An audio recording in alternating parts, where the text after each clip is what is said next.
luckily we won this competition, and luckily we were afterwards able not only to win it, but to build it. Now we are sitting in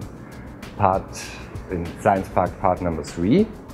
So the competition was for 4 parts, but for the moment we are done and fine with 3 parts and it's kind of hopefully not the final end, but for the moment that's the end of the project. The father of the project actually was the former rector, and he said, okay, this is what I want to give to this university before I'm leaving, and he worked for this project all the time. He wanted to give it a new part.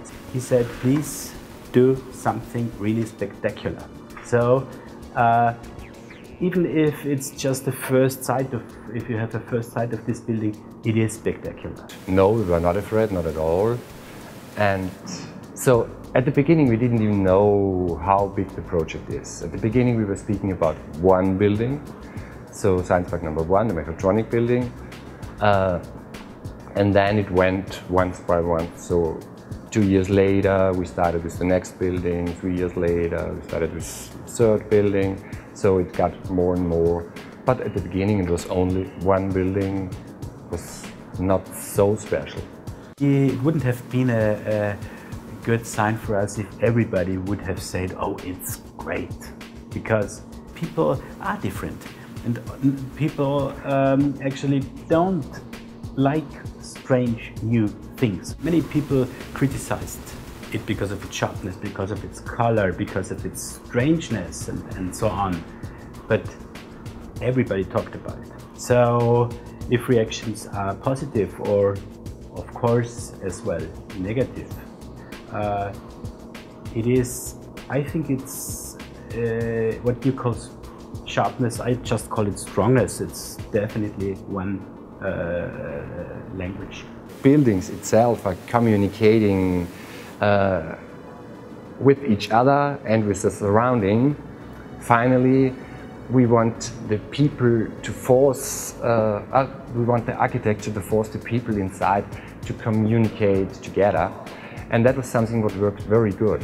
It's of course our interest to have something more for the people inside. So because the program they gave to us was room, and in the middle there's just one way and that's it. And what we tried to do is bring light and communication into the building. So there was our main interest to have a center zone of the building where kitchens are, where copies are, where meetings are, and so on. And this is what we additionally gave to the program of our clients. And this is actually what they wanted then. The final look, as you see the building now, is it's exactly that what we were dreaming about and what we were drawing down when we've done the competition. Of course we're looking for the next generation of architecture, next generation of everything, next generation of buildings. That's what we are looking for. But we are not looking for a style.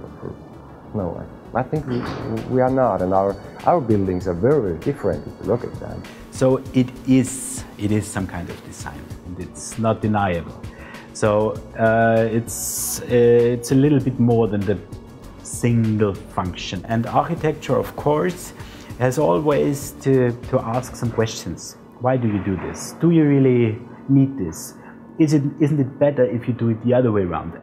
I don't have to say anything against the clients. We really got much money to work on it, but we spent all of it. Of course, the money is not the most important thing. We want to get the best building for the people who finally are working here. It's the far cheapest university building in our country, even if you hopefully won't realize it when you look at it.